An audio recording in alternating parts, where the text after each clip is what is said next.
All right, y'all. What's up? What's up? What's up? This is your mental chiropractor. This is Tezra here, where here to help you realign your mind. But y'all, okay, listen. This is a little bit off brand, but I did not have a chance, or better yet, I did not take the opportunity to create my Bravaholic channel here on YouTube. And then y'all, this came across my proverbial desk today.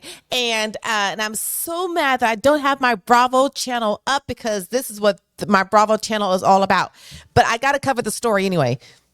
Y'all, for all of you people who are into the Real Housewives franchise, this is for you. And then for all of you who are not, yeah, you can go ahead and just click this video off, or, because this is a little bit off brand, but y'all, this is some juicy shit right here. All right, so y'all, here we go. The Real Housewives of Potomac. Y'all already know that Karen Huger did a little bit of time for her DUI, and that was her whole storyline for last season.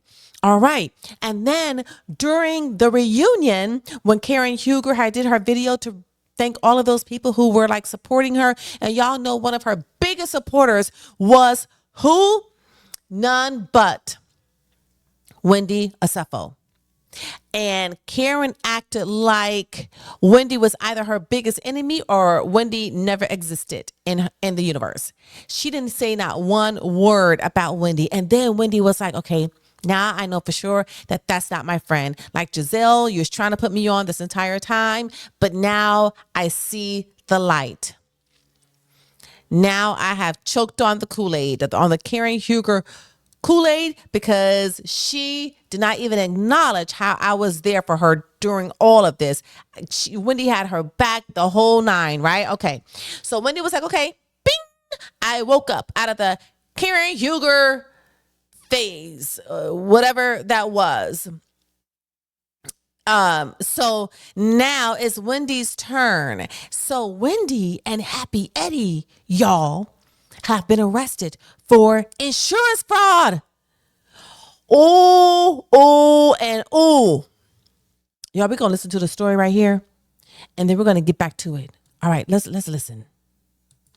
This is the house we're in front of the reality TV star, the Real Housewives of Potomac star Wendy Osefo and her husband Edward Osefo, otherwise known as Eddie in the show. No, it's not otherwise known as Eddie in the show. It's otherwise known as Happy Eddie in the show. Tori, Yorgi. It's obvious that you don't follow the Real Housewives, or at least not the Real Housewives of Potomac, because everybody knows that Eddie is also known as Happy Eddie.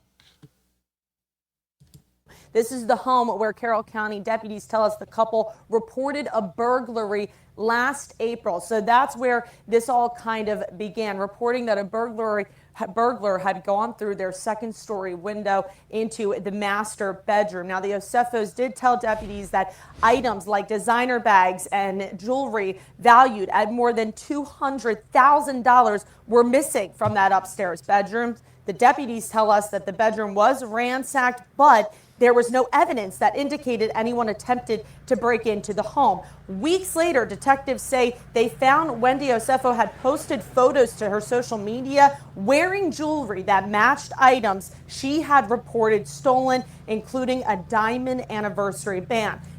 All right. Okay. See here, Wendy. See, Wendy, this is when people are going to come for you. This is when people are going to come for you. Because what was your biggest badge of honor? Your intelligence, right? I mean, you could not let us forget that you had, what, 1, 2, 3, 4 degrees or something like that. You could not let us live down the fact that you are a doctorate, that you earned your PhD, and we had to call you Dr. Wendy, correct? Because of your level of intelligence and accomplishments. Okay, great. So now, did you think that you could outwit the insurance company?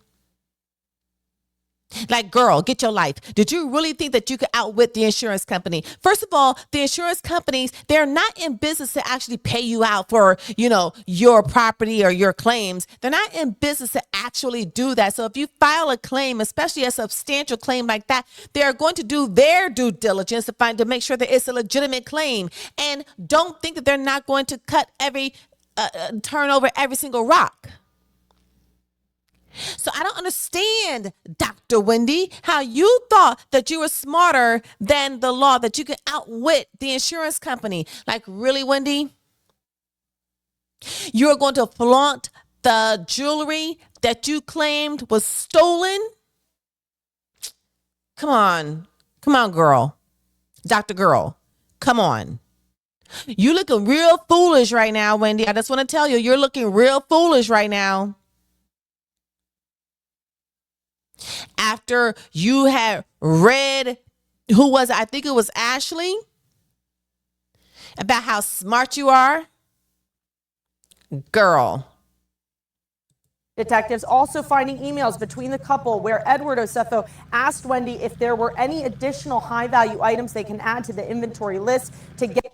When Happy Eddie, Happy Eddie, Happy Eddie, Happy Eddie, Happy Eddie, I'm gonna have to ask you to stop getting high on your own supply. Let me let y'all know something.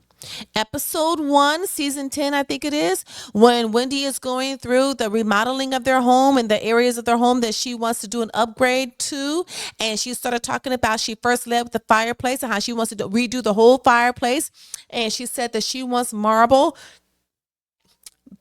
backsplash for the fireplace from the floor to the ceiling. And then the camera spanned to Eddie, and Eddie looked up and said, those are high ceilings. And Wendy came back and said, yes, they're 19 feet.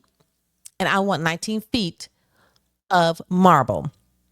And then she goes to the kitchen and she says, and I want a much larger island. So she made us think that they were able to do these upgrades or these remodeling because Happy Eddie business was doing so well, and the expansion of the business, they were going across states.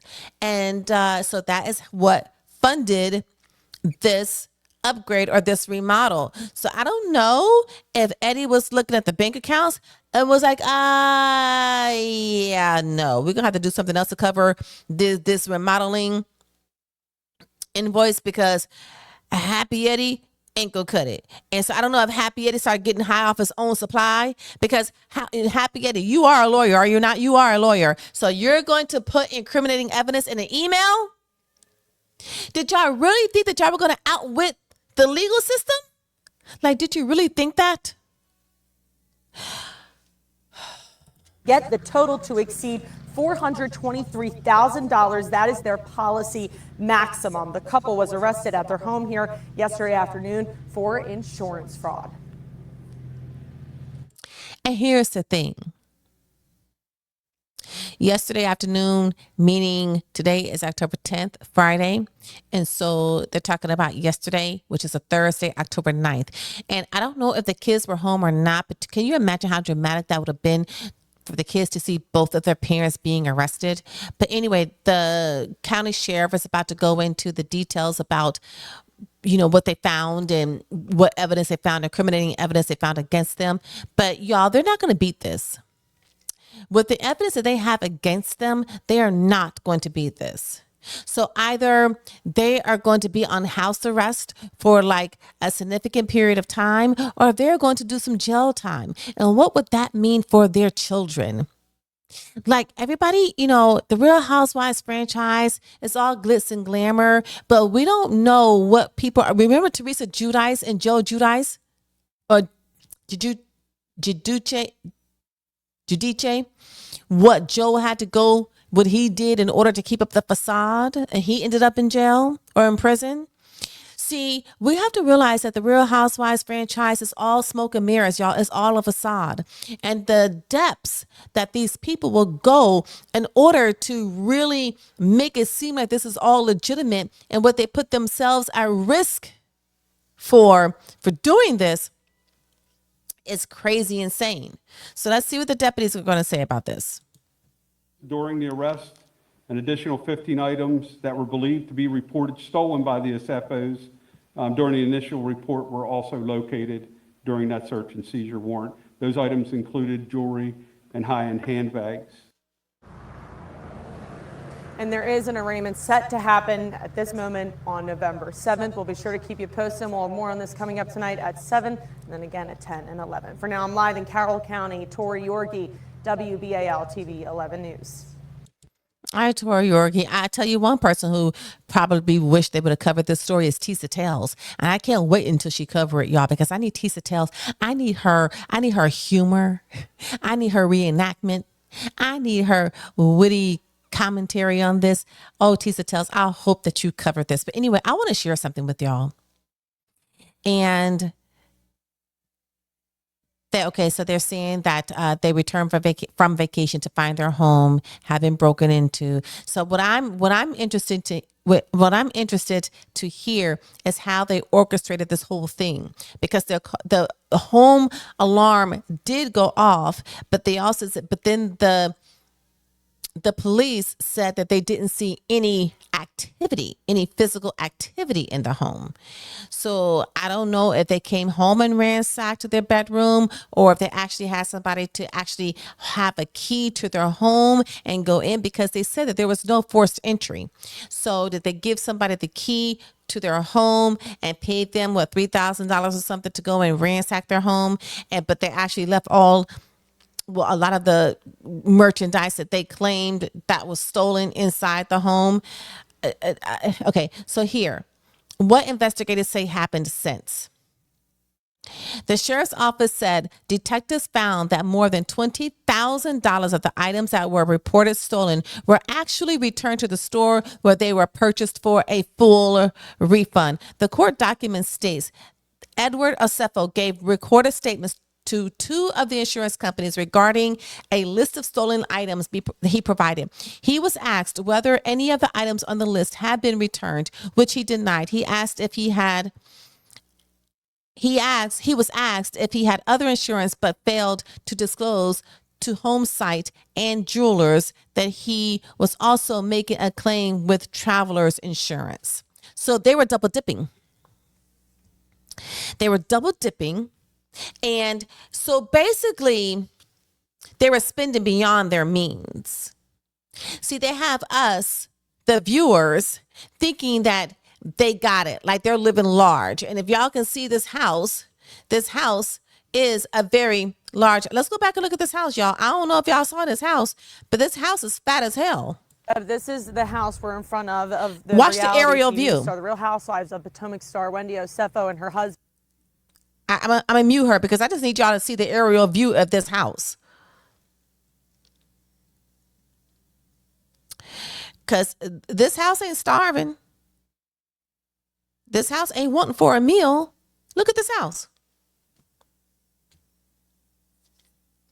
Come here, here we get to the house.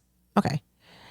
That's her. Oh, matter of fact, let's stop. I didn't comment on this earlier, but look at the headshot, the mug shots. Wendy is trying to look well put together and prepared for this moment, for her moment. She's looking like she is prepared for the moment. Like, I'm going to be giving, baby. I'm going to be giving, honey. So don't you ever get it twisted that I'm not going to stay ready so I don't have to get ready. Meanwhile, back at the ranch, Eddie looks like he is high off of his own supply, which is probably what got them. Well, I can't say that. I was going to say which is probably what got them into this mess in the first place, but it also could be that Wendy was also trying to keep up with the Joneses and spending beyond her means. And it always adds pressure onto the husband, right? I mean, that's what happened with Teresa and Joe Dujice. Look at this house. Look at the house, y'all. That house ain't starving for no meal. Y'all see how big this house is? So, yeah. It doesn't pay to try to skim and scam in order to keep up a facade and keep up with the Joneses. It doesn't pay. I mean, look at Ashley. Ashley had to be humble and just go back to her little condo, which is like a 2-bedroom condo. I don't know. It's probably 2,000 square feet or so, 2,500 square feet. I don't know. But the point is that Ashley was like, listen, this is where I am. Even Gina from Real Housewives of Orange County was like, y'all, this is where I'm in a 2-bedroom townhouse and I got all 10 kids sharing 1 bedroom. I mean, you know what I mean? Like, Gina was a real McCoy. Like, she just was like, this is what it is. I'm not gonna be putting on a front for y'all bitches. This is where my life is right now. It's called Real Housewives, and I'm about as real as I can be on this reality show that is scripted, by the way. Okay, but anyway, That is pretty much it. So they're home now, and it said the sheriff's office said evidence was presented to a grand jury on Thursday that led to the couple's arrests. They were both taken to Carroll County Central Booking, from which they posted bail, which was set at $50,000 each, and were released on Friday. So $50,000 each, that was $5,000 a piece. That was $10,000. They made that easily, no sweat. Not everybody can do that. Other people would have been trying to scrape and scramble to come up with that 10 G's, but the SFOs had it. Yeah, so that's pretty much it, y'all. And we're going to follow the story. We're going to see what happens with this. But I was just like, oh my God. Oh my God. Like, I just had to come on with this, even though it's outside of the brand, because it's really, like I said before, it belongs on my Bravoholics YouTube channel that I'm going to be creating, I guess, real soon now. And then we're just going to follow the story. But anyway, this is Tesra, your mental chiropractor, where I'm here to help you realign your mind and to always stay connected with your higher self. But one way that I can connect this to the brand is that when you stop trying to impress people externally and just stay connected internally, then you will not be driven to do things like this that will put you in jeopardy or put you at risk of you being compromised for the quality of life that you're accustomed to living. That is what I can say about that. But anyway, please let me know your comments, like this video, and look forward for my Bravoholics. Please look forward to the other channel that I'm going to be creating real soon so we can talk more about this on the other channel. And until next time, you all, I will see you later on the next video. And please stay empowered, and I'll talk